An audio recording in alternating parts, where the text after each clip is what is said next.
There is literally a line in this movie where the evil AI says, "My name is Aya, and you fucked with the wrong family." What? Here are my immediate thoughts on Afraid.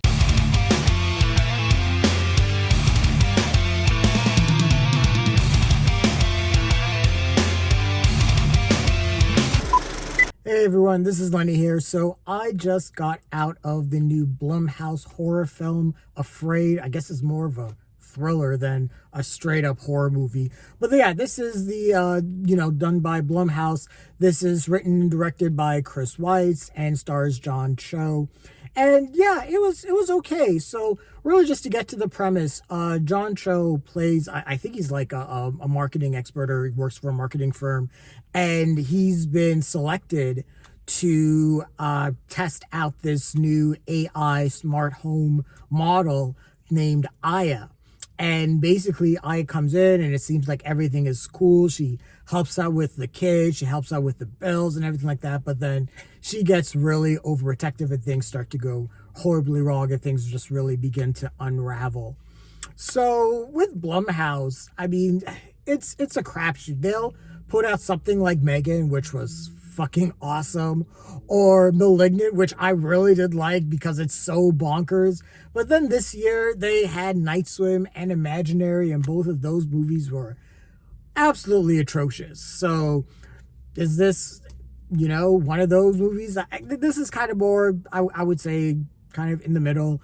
So the things that I did like about it. So John Cho, he's a really talented actor. I think his presence just kind of elevates the material. He plays the father of this family. It's him and Katherine, I think it's Katherine Waterston, and they have 3 children as well.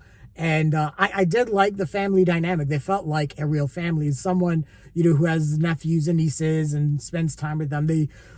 How they interacted with each other, that felt real. And I felt that, getting that setup going was done really well to really get the family, really understand how much this family loves and cares for each other. But they're still a regular family, so they're going to bicker and everything like that. But I did really like how Chris Weitz presented the family. But then, and it's actually funny. So John Cho is this, he works for this marketing firm, and his boss, the CEO for this company, is like, hey, this company's coming in and they want us to market their product.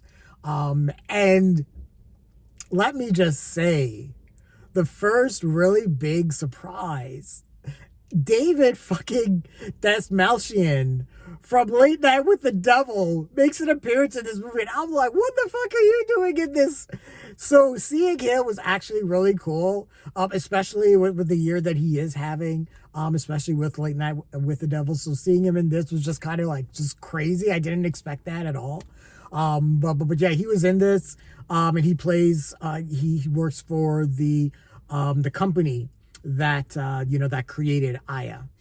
And, so, and when they're having this meeting, and David Dastmaschlian, the poor guy gets as typecast all the time as these like kind of creepy guys. And, he's just sitting there stoic in this office with John Cho and his boss. And there's another woman with him. And they're talking about like, how to market the product. And David Dastmalchian is like, so yeah, why you?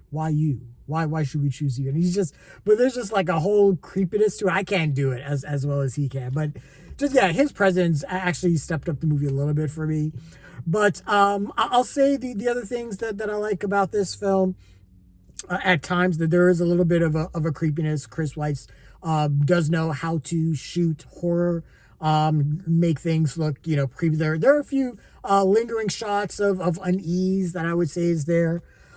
But this is still a PG rated Blumhouse thriller horror movie. So there's going to be jump scares. And I think by my count, I think there were 5 jump scares.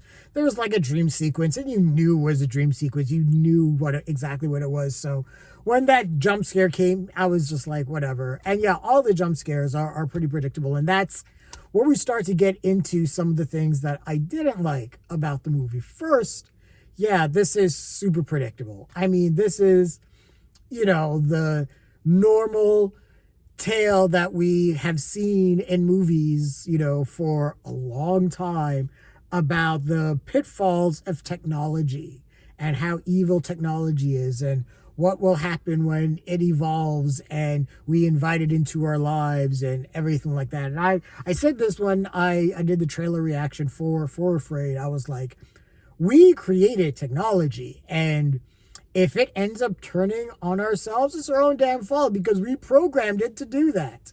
So, the thing with Afraid, and the movie starts out in a really creepy way. It's like this collage of AI images, and it's just supposed to start trying to replicate like a real person walking in like a real forest, and it's just really creepy. If you decide to watch this movie stoned, whether it's on weed or mushrooms or whatever, be warned, because those first like 5 minutes are gonna get to you. I'm warning you from the jump. But yeah, there's some creepy imagery in there. But this movie really tried to replicate the success of Megan, which was also released by Blumhouse.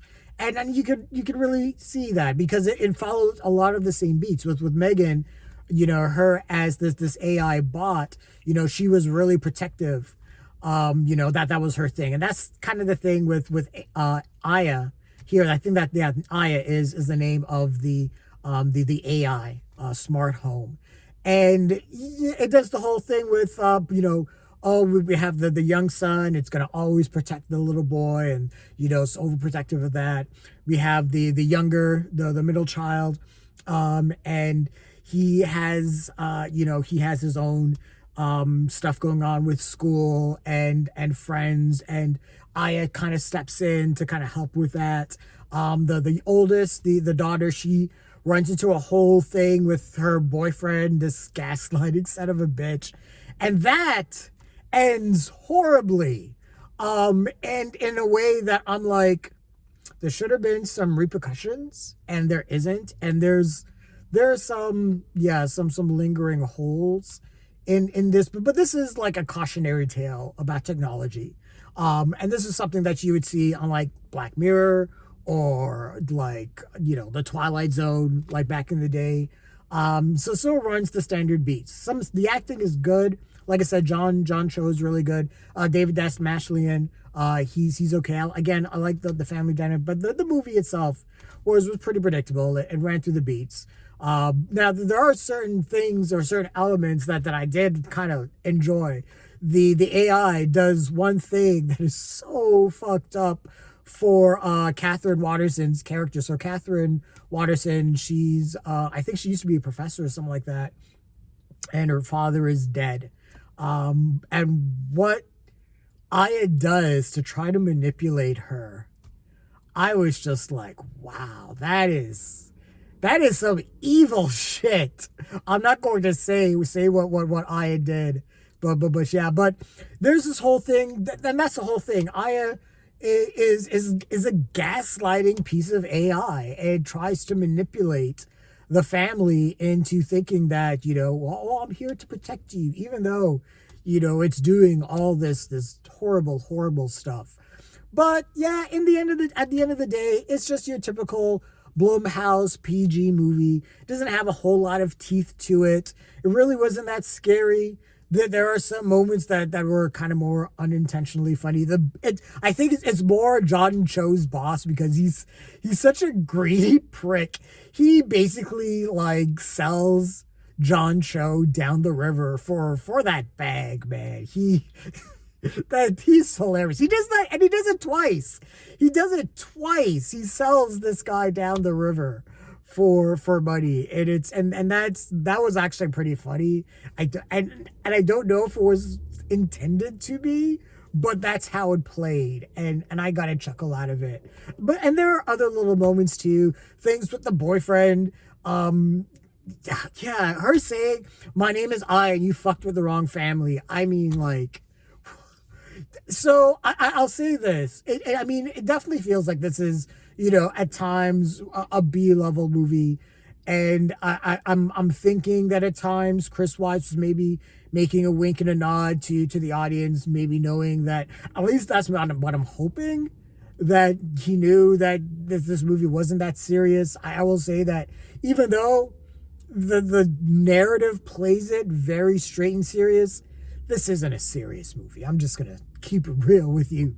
Yeah, you can tell Chris Weitz is a fan of certain horror movies. There is a moment that I swear to God was ripped straight from Poltergeist. Like just the shot, just the way the shot was composed and how the moment played out, the timing and everything like that, just really felt like they're here moment that Heather O'Rourke did in the first Poltergeist movie. It really felt like it. And the movie does this one thing that I hate it, and it doesn't matter what genre it does it in, but it's when someone like warns another character and it's like, you got to do this, you whatever, and they're like, why? And he's like, I don't have any time to explain. It's like, bitch, you're talking to them right now, explain. I hate when movies do that. But yeah, this was okay. I mean, if I was going to give this, a rating, it would just be a low hit. I mean, there's nothing really to it. It doesn't have a whole lot of teeth. It's just a, typical PG horror. I mean, if you got like 90 minutes and you're really that bored, I suppose you can find this on streaming. Sure. But yeah, that's really all there is to it. I mean, it's just another, AI technology bad movie. And, some movies do it right. Obviously, Terminator 2, does that right. Megan actually succeeded with that really well. But and like I said, this was really playing its hand and trying to replicate the success of Megan. But the problem is, Megan exists and it played exactly the same. So there was nothing new brought to the table here. So yeah, I mean, if you're a completist when it comes to evil technology movies, I mean, I guess this might be up your alley, but whatever. Yeah, low hit, sure. But those are my immediate thoughts on Afraid.